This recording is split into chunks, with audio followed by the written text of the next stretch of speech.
Hi guys and welcome. This is Jen Gaeta Siciliano, artist, memoir writer, bipolar psychiatric survivor, and your host of Not As Crazy As You Think podcast, the place that offers an alternative perspective on mental illness, highlighting creativity, non-conventional healing, and breaking on through to the other side.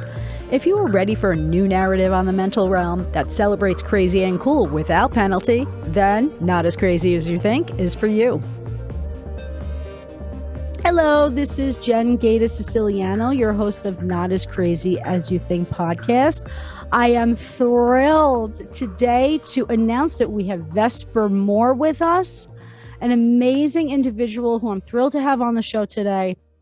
Vesper is a mad liberation activist, trainer, writer, and psychiatric survivor, and COO of Kiva Centers. They have been advocating as a part of the MAD movement for several years, fighting for us disabled people, psychiatric survivors, internationally and nationally. Consultant working for both United States government and the United Nations, shaping strategies that affect MAD and disability rights. Vesper is a queer, mad, Indigenous person rewriting the narrative of psychiatry that has been forced upon us. Vesper, I thank you for being on the show. You're a wonderful influence out there. Thank you. It's wonderful to be here. Thank you. So tell us a little bit about your background for the audience, how you became acquainted with the mental health industry, and what has brought you to where you are today in your work. My work and my involvement with, psychiatry, the mental health industrial complex, mental health system, however you'd like to refer to it as it's very personal, mainly because of the abuses and the harms that I experienced that, were from the psychiatric system. I spent 4 years in and out of psychiatric institutions. So that really shaped my experience. It was seeing a lot of other people as well as myself who were harmed by a system, who had their autonomy stripped away from them, and the fact that we utilize a profession and to incite biochemical warfare on the public in such a way. It's just so harmful. And when I say biochemical warfare, I mean that like in such a specific way. There are these medications, these psychiatric drugs that are harming the public. People are not informed of what it does to their bodies, their minds, how inherently disabling that is, on top of how inaccessible systems are, and how it affects our mortality and our lifespan, So I think for me, the inspiration between that work was being locked behind those brick walls and looking back and saying, I'm going to do something about this. I think every activist in our movement really has one of those moments where they're like, I'm gonna really speak out about this. I'm gonna really cause a fuss, create a commotion, create a revolution. So yeah, it's almost like a pushback. Like the only way I'm going to be heard is if I full out fight this. You had pretty a crazy experience. You were inside for a long time, right? Yeah, I was.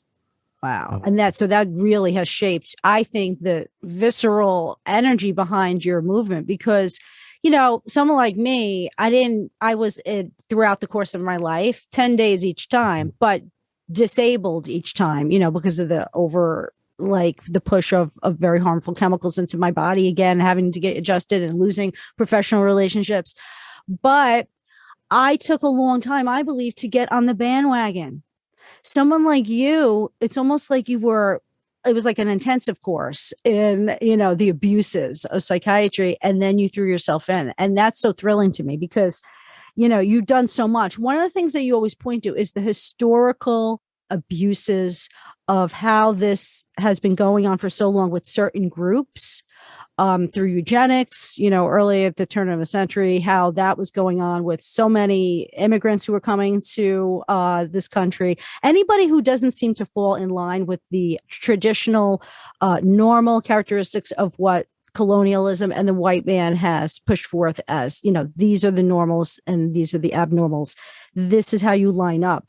Can you speak to that a little bit? Yes. And I think even beyond colonization and colonialism, that there's also an aspect of how spiritually in tuned people have been, and how emotional distress at times for people could be an inhibitor for survival, that has caused the general public, right, to be like, we have to keep those people separate. We have to do this. And this has existed in some manifestation in different societies historically, as long as humanity has existed. So I do want to speak to that, because there's there's moments in like the Neolithic age where if people were believed to have bad energy in their skulls, that other people would use rocks to actually chip out parts of their skulls to let that bad energy out. And that was often, like people who were mad that their emotional distress or maybe their spiritual energy was like manifesting in such a way where it was like, okay, there's clearly something wrong with this person. We have to address it somehow. This need to address, this need to fix, that has kind of evolved along with human beings for so long. But I think when we speak to colonization and colonialism and the particular impact, we're speaking to how anyone who does not fit this cis white hetero patriarchal state of being could be deemed as mad, because it is against the conventions of what exists in our society. And that's as well as approaches and thought processes and how things, exist. I think people like to, I think that there's been some discourse historically about, when we talk about mad liberation and psychiatric survivors and that inherent connection to oppressed identities. What does that mean? I argue that our movement is a global feminist movement. Explain that a little bit. That's very interesting. Of course, I speak to that from the respect of, if you're thinking about how all people are oppressed, right? And you think about how particularly feminist movements in different waves have concentrated not only on what femininity is to society, but all identities, all oppressed identities. And you think about some of the waves with feminism, that as you look at mad identities and particularly madness, it has inherent ties to all oppressed identities. So for example, women, or rather specifically people assigned female at birth, receiving, or rather being ascribed diagnoses like hysteria, having treatments like ovary compressors, things like, there are horrible atrocities that have specifically occurred with people who are assigned female at birth. And that is like historically so important to psychiatric oppression that I need to speak to that. But then there's these occurrences have also happened to Indigenous people with specifically what was referred to as Indian psychiatric institutions and centers, and specifically how our spiritual identities, our culture, our race, so many important parts of who we are, were deemed, crazy, were deemed mad, and we were put away. And again, chemically restrained in such horrible ways. And then there's, diagnoses around trans identity. There's diagnoses around, gay people and homosexuality specifically being a diagnosis for a period of time. So there's, all of these oppressed identities that have existed historically. And then if you just think about the overall context of disabled people, if you think about disability, and what is disabling in our society and how we can define like a social model of disability, that's just it. There's nothing wrong with our minds and bodies as we are, but rather society is not accessible to us.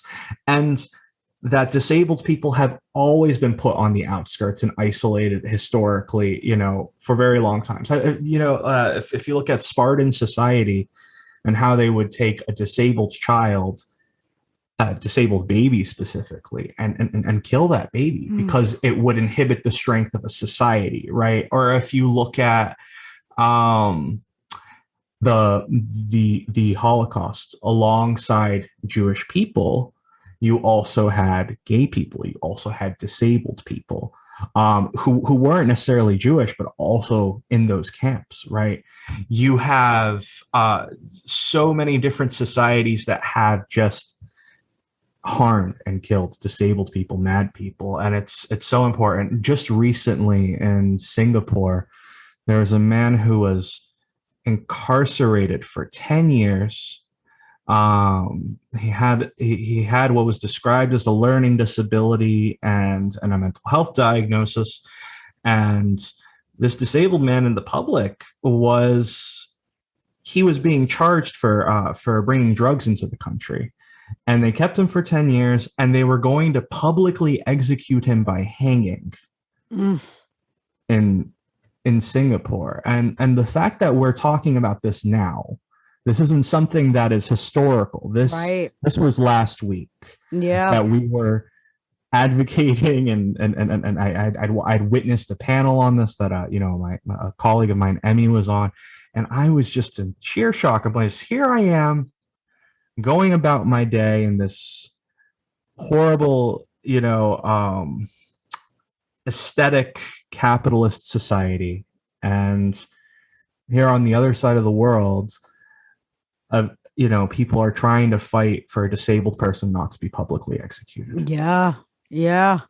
And what's sad? I mean, you look at it, this is a reality that's happening globally, but the fact is, we have our own set of Western brutality. So, we don't take it maybe to that level, but, interestingly enough, and I know that, you're very involved with the international community, there seems to be a lot more alternative options, especially like with peer support in terms of peer respite, stuff like that. Like in America, there's not that much. The limitations of what we have as alternatives when we have a very high emergency situation, they are so limited that we almost put ourselves in disastrous harm's way because that's the only option available to us. So, your involvement with this peer support movement, like, how do you see the future in terms of how alternative mental health systems can evolve? I know that you also have brought up that, any healthcare system can become the next oppressor because, that's the nature of systems. When you have people who are, running things and placed in the positions of, oh, this is what I'm doing and I'm in charge and I'm something of a leader, that's how things can get misbalanced. So how do we prevent and how do we move forward in a more humane setting for our future people who are in distress? Of course. And I think, I'm speaking to a lot of perspectives, throughout this interview. I'm speaking to the anti-psychiatry, psychiatric abolition perspective. I'm speaking to the MAD perspective. I speak to the peer support perspective, and I speak to the disability justice perspective. And I think a lot of those are interconnected, and then they also all have conflicting ideologies for many different reasons. And I think that there's a lot of validity on a lot of different sides. And at the same time, I can see that, when I speak to my work as a mad abolitionist, that it's so crucial that we have all of these facets of discourse and ideology and actually speak in conversation to kind of evolve the paradigm in our movement. So when speaking about peer support, and peer support as a movement in its own right, the reason why I'm going to utilize the term movement is because movement is a gathering of people who share a similar ideology working towards a similar goal. And in peer support, in that respect, you have roots from the labor movement, you have roots from the psychiatric survivor MAD movement, and roots from different recovery movements and ideologies. So peer support exists as a naturally occurring like alternative, right, to the existing service system, right, the existing mental health industrial complex that we build in community, or we can build in community, but you can also embed it within which, again, you end up stepping into co-opting and what can occur with peer support inside of those service systems, and try to utilize it in a way to kind of change the paradigm of how we approach, mad people and people experiencing emotional distress. So one of the things that I think is so important about peer support is that the validity of peer support gives us the means to self-sustain in community, similarly to how mutual aid does. I think of peer support as survivor-led mutual aid. We're building our own networks. That's historically why peer support was created, right? Was for that reason. And I mean the formalization of peer support within the mental health industrial complex was created with the purpose of, we're going to build our own services. We are our own experts. We can figure this stuff out. And those alternatives being built while simultaneously we dismantle the existing systems that are oppressing us. The great thing about it is that now, as we decarcerate and deinstitutionalize, our people have somewhere to go for support. It then ties into disability justice, where we think about the principle of sustainability, right? It is sustainable when we work together and we are interconnected. But we have to build it, right? We have to have that.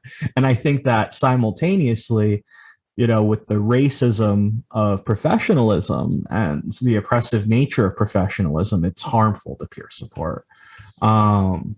So it's really it's a give and take there, where you have, okay, so we have these crisis alternatives in the community that are important for us to have, for our people, for the liberation of our minds,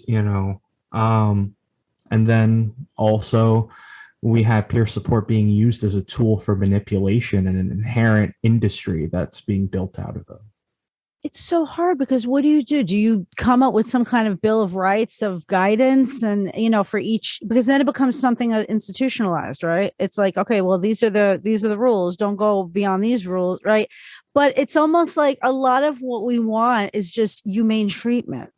Yes. So it should just be human rights billing. Everybody should just kind of go by like, let's treat people like human beings. This is something that I feel has been lost. I'm reading this book right now, and oh God, she's so amazing. It's called The Mind Fixers. I have read The Mind Fixers. Oh my gosh. It's so amazing because, she like nicely puts everything into categories historically. And, it's just a reminder of where these labels began. It's just, okay, well, we don't like the way this looks. It's all behavior related. From the very beginning, they never discussed any thoughts that were in the heads of any of these people. So all of this nonsense that people have this idea that, oh yeah, I've discovered that I have schizophrenia, or they've discovered this in me. All they're doing is describing behaviors. They have no interest in what's in your mind. And I guess this is something of a segue. There's a lot of talk about psychedelic medicine on the forefront. And, you were involved with some amazing panels. Yeah. What was that called? Actually, I think it was Psychedelics, Madness, and Awakening. harm reduction conference. Yeah. I'm going to have the links to that in your description for the podcast, if that's okay, because they were, it was really, really interesting because it did bring up a lot of issues that I have discussed as well with others about psychedelic medicine, in that, there's a sacredness to using plant medicine. And that's because, in these cultures, right, they have a whole way of approaching the plant and having a relationship with the plant and allowing really the plant to tell you what it needs to teach you. And that's not the way a lot of the psychedelic medicine approach is formulating. And then, because there's so much psychiatric push behind it in an industry. And yet we also know that the approach is much more humane, because a lot of these things are not a daily, like pill, but they are kind of, I guess, co-opting, as you say, like, the experience. A lot of these centers who are developing these research opportunities for people, the essence of what that plant medicine is supposed to do, the magic inside it is changed in some way so that it fits that colonial delivery system. Yeah, it's the weaponization of plant medicine. So how do we prevent that? Yeah, I mean, I would say that, it's almost inevitable that a lot of it's going to happen, because there's a seeking to regulate, psychedelic alternatives, and then but within that regulation, which, to a certain degree, is it's to make sure that you're not taking too much of it, right? But also it's the piece of like that these psychedelics are then not going to be affordable to the public, so it just becomes the rich white man's medicine alternative that's not affordable to the mad unhoused person who might be struggling on the streets. So I think that there's a piece of that too, and I think that that's often forgotten from the conversation. But I think a good way for us to avoid taking such wonderful plant medicines and industrializing them in such a way is actually considering that the distribution and application of it be in its natural form as much as possible, and actually that there is there would have to be groups that consider the fact of like the policies and regulations that would be needed to then, in that mass distribution and how these medications end up being FDA approved, that there's not other chemical substances included right in these things. And I think that there's infrastructure that needs to be built, and that we shouldn't roll it out too quickly.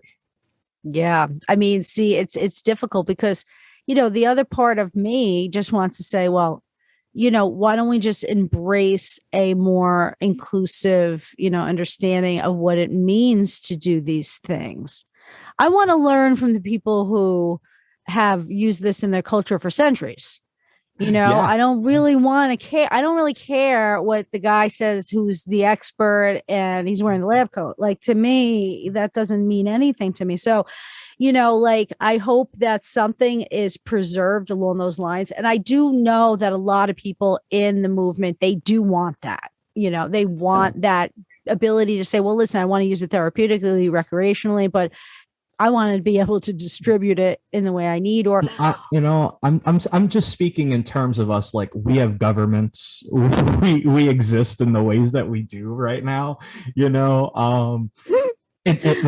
Perfect ideal way of how this should be taken is there should be ancestral guidance. Yes. There should be elder guidance, right? Being like, hey, like, this is how historically I have used it.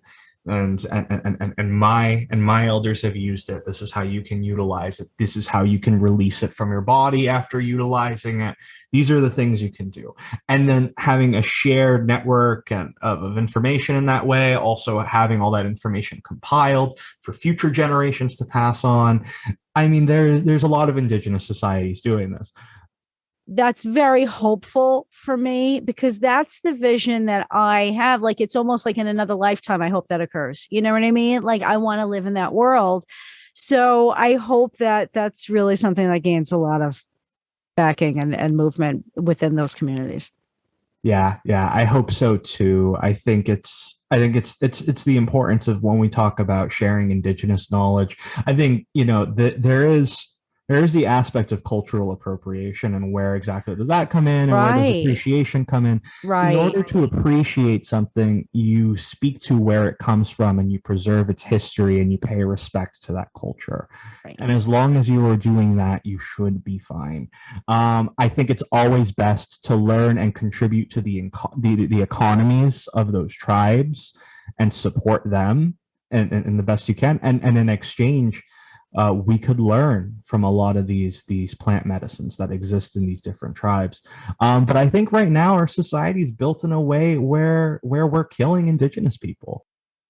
And, just going back to how this all is reflective in the MAD community, and how so much of what we fight for, is really, to me, fighting for the overall umbrella of human rights.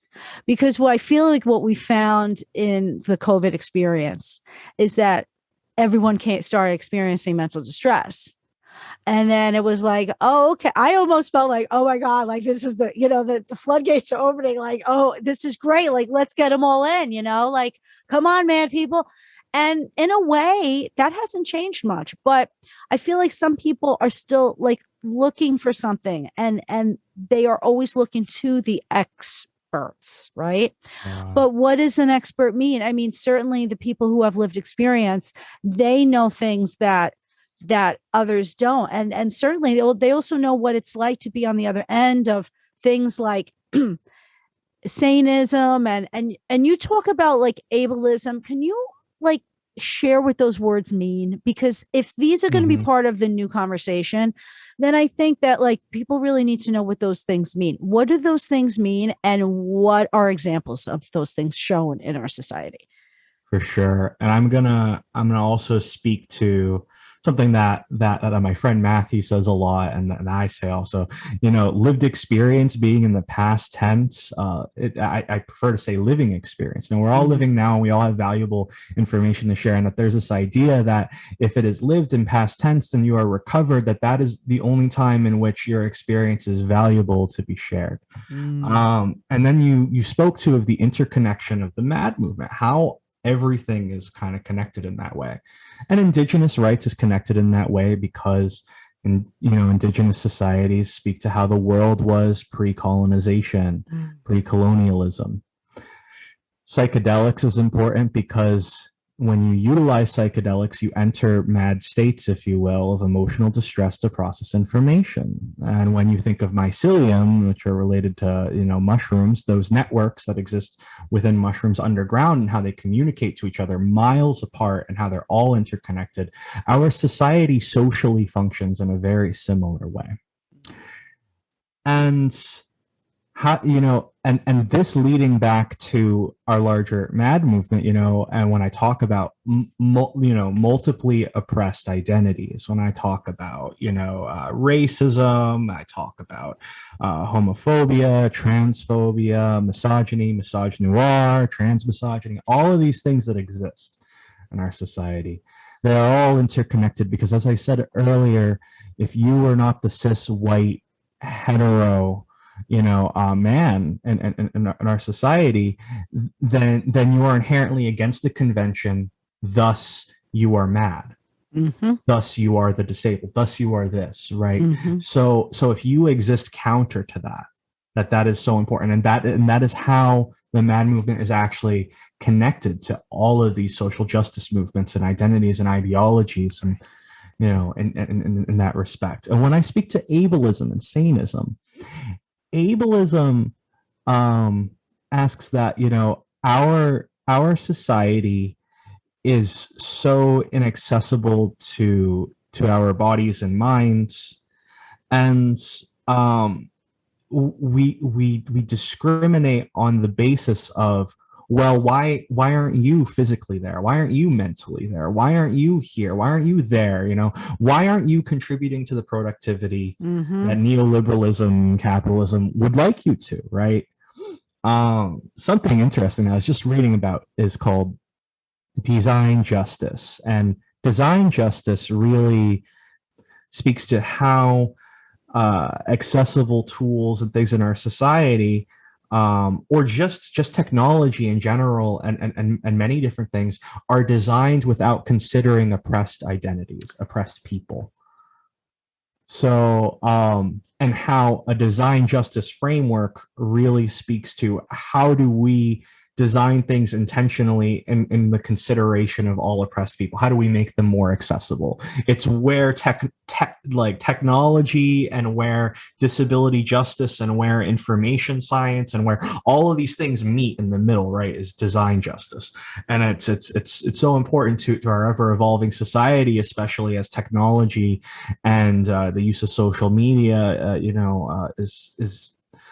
is at the center of a lot of our emotional distress. So I wanted to mention that too, because there's a mass marketing of human information. When we think about what is popular in Silicon Valley right now, it is what makes you tick, what information we are selling, which is the same weapon that the mental health industrial complex has utilized for years. And it is at the center of that. Yeah. Yeah, absolutely. All the genetic studies that they do, the genome-wide association studies, where they just basically collect tons of information. That's the new way to find a biomarker. They are developing blood tests where they take all the information from all the bipolars, and these are the things that they have in common in their blood. Meanwhile, what are these things? These things could be all the creativity, all the, the abilities to interact with our ancestors, because we hear these voices. It's like they start from the beginning, like these are the people who don't add up, and these are all their genes, and let's learn from that. Nobody gets into the space that is, opening up to, the magnificence of the universe and those connections. Nobody's even asking you a question as to how it's going on. And again, that's kind of the interesting link with psychedelic medicine. It's a joke, because all of a sudden psychiatry is like, oh yeah, we're interested in what's going on inside the mind. You are dealing with your own trauma as you go through this experience, and, we'll lead you through it. Well, you just basically, for like over 150 years, have said that what's the personal, individual, subjective experience doesn't matter anyway, because it's not real. It's only objectivity that we can measure, which is behaviors. So as they are trying to claim the next revolution behind these new, plant medicines, or that they're going to start rolling out, they are also saying that, all right, well, now we're rewriting how we view it, but we're still in charge. Yeah. And meanwhile, they're not talking about that war on drugs. That was a war on race and a war on the hippies. Yeah, that's right. Because it all started right in the 60s and 70s, where everyone was like doing their psychedelics, and the world started falling apart in their minds. In I look back at that time and I'm like, oh my God, like that could have been the time, the turning point. And instead, the war on drugs came in. It was containing a state of awakening, a state of madness that would liberate the public. And then, during those early 80s, it was 1980 that the DSM-3 came out, when they started like really, really pushing more than ever the biochemical model. And it was like one and the same. It was like, well, we can't use we don't want those drugs that you guys have that are going to awaken you. We're going to use our drugs, and we're going to give these to you because you guys actually have mental problems. Because that's really what it was. They put a lot of us in that group who were on the fringe, of society. What's really interesting about that is being someone who, another piece of my work is working with Madness Network News and those historical archives of our movement in the United States and then internationally, that around 1984, that anti-psychiatry journal disbanded. It was actually all of the information related to it was thrown into the ocean. Really? And it was right around the time where what you were describing happened, right? And then the professionalization of peer support came in. Huh. So it was kind of like, let's give a little something to all of you. Let's, the rowdiness calms down. A lot of our people are dying, right? Because they're overdrugged, because of these medications. And then, and then we see like almost a subsiding, right? That occurs along with a series of other movements that were occurring at that time. And psychedelics and oppressed identities and survivors of many different contexts were at the center of that. That was what the government was seeking. Right. And that's no secret. You can look at the Nixon administration. There were public statements released about it. The only way they could control the blacks and the hippies is how the quote refers to it as was if they made marijuana illegal and they associated it with the blacks and cocaine and so on and so forth. Right. So, yeah. And let me go back to what you were saying also. I know that you are now involved with preserving that or revitalizing really the Madness Network news. Now, when you say that it was like thrown into the ocean, like, are you using that like figuratively? No, I'm using that literally. That was a conversation that I had with Sally Zinman a few years ago, and she said some of the last editors who were part of that paper had discourse amongst each other because there was a separation between, members of our movement who are going the anti-psychiatry route and the members of our movement who are going the consumer route, and they didn't want to co-opt Madness Network news, so they wanted to destroy it, and they threw it into the San Francisco Bay. I can't believe it. It was. I don't know if everybody understands how terrible that is, because at the time there was no data that you can get anyway else. Everything was hard copy, and once that was destroyed, exactly. That's destruction. That's it. There's no reclaiming that. It's not like you could find it on the internet somewhere. It's over. Yeah. See, that's so sad to me. I really didn't realize that. And then you had mentioned that, and I was like, oh my God, like we are truly starting over. Yeah. They had documented how they got there. They had documented contacts that they were sending things to. They had documented a lot of things. All that went into the ocean. The historical archives you find now are generally through universities or libraries or different spaces, right? Well, now because of madnessnetworknews.com, they're in a central place that's not owned by an academic institution, which was my goal, and accessible to the public for free. So, and the idea with that is that so people can read through and be like, these are the very beginnings, and you can follow it and see what happens. And how we led to where we are now. That's amazing. So people can access that material right now online. There's madnessnetworknews.com. Everyone check that out because this is huge. Yeah, they just go under the archives and you can see scanned copies. I did work on some accessible copies, but we're building a team around transcription to type all of them out, so that takes some time. But all of the scanned copies are available and you can zoom in and do what you need. That's incredible. This, the effort that you're leading, it's really revolutionary and is unbelievable. And we are getting very close to running out of time, and that just, it kills me because I have to have you back because I barely got through any of my notes. Okay. Let me just point out just a couple more things. Okay. Because they're so important.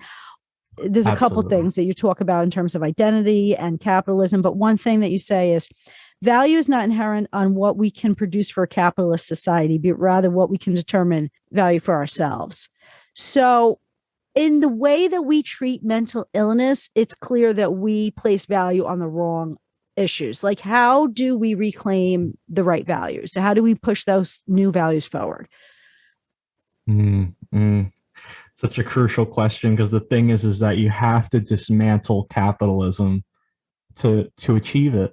Right? You just have to. And the thing, and the reason why I say that is that it is contingent on, capitalism is contingent on what we can produce and what we do. It just is. That's how it was constructed. That's how it has existed. That is how it exists now. And the thing is that as long as our madness in quotes inhibits what we can produce or what we can do, right, by the definition of this society, it'll always be problematic. Right. So in order for us to get there, we would have to dismantle it.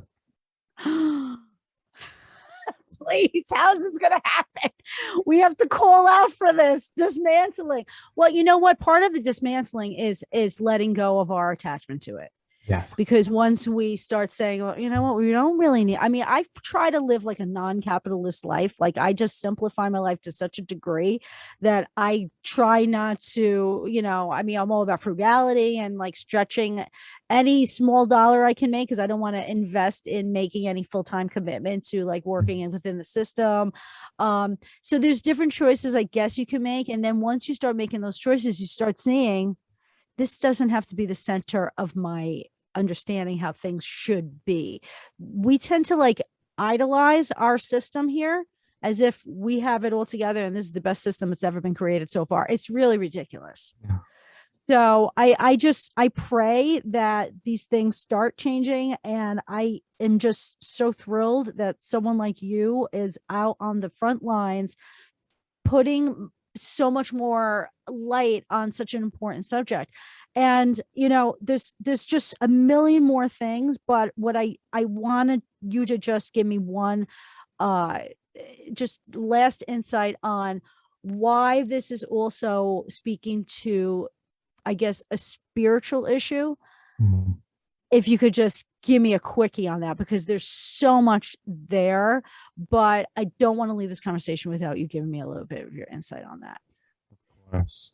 So this is a spiritual issue because there is this idea of, and historically this has existed in a lot of spiritual practices and religions. You have, if you were to think about like a multi-theistic religion or a polytheistic, versus a monotheistic, right? If you look at like Judaism, for example, if you look at early Kabbalah, right, you have the idea that what is now defined as God, right, exists in multitudes, exists in a lot of different spaces, exists in all of us, right? We are all God. And then you see that in other practices with, with paganism and other spiritual spaces where there are many gods and there's an interconnection to nature and life and everything. Such a big perspective, right? How do we get right there? And the thing is that when we speak to madness and we speak to what is defined as mad, the state of hearing voices, extreme experiences, or otherwise as we define it in our society, it's often a connection to that divine or that spiritual that we then criminalize and demonize because it doesn't exist within the confines of the Christian hegemony. And I think that is so important to speak to when we speak to mad liberation. We're also speaking to spiritual liberation on many fronts, a state of awakening, a state of spiritual emergence, re-emergence, if you will. I always think with the term spiritual emergence or awakening. I mean, the thing is that we're there, we're here right now. Yeah, we're actually in that spiritual state. We just don't know it. We don't often know it. And we just need to tap into it. And sometimes to tap into that network, if you will, it involves going a little mad, a little crazy. Yeah. I think you get there through madness sometimes, So embracing the mad journey, guys, that's what this is about. So listen, Vesper, you are accessible to people. Okay. How can they find you? Can you give us your social media links, any other kinds of things that they could look up? How can you be located and all this stuff be seen? You can follow me on Instagram at Vesper_J_Moore. You can follow me at Facebook, which is at Vesper Moore 777. And you can follow me on Twitter. I believe that is @MooreVesper, LinkedIn @Vesper Moore.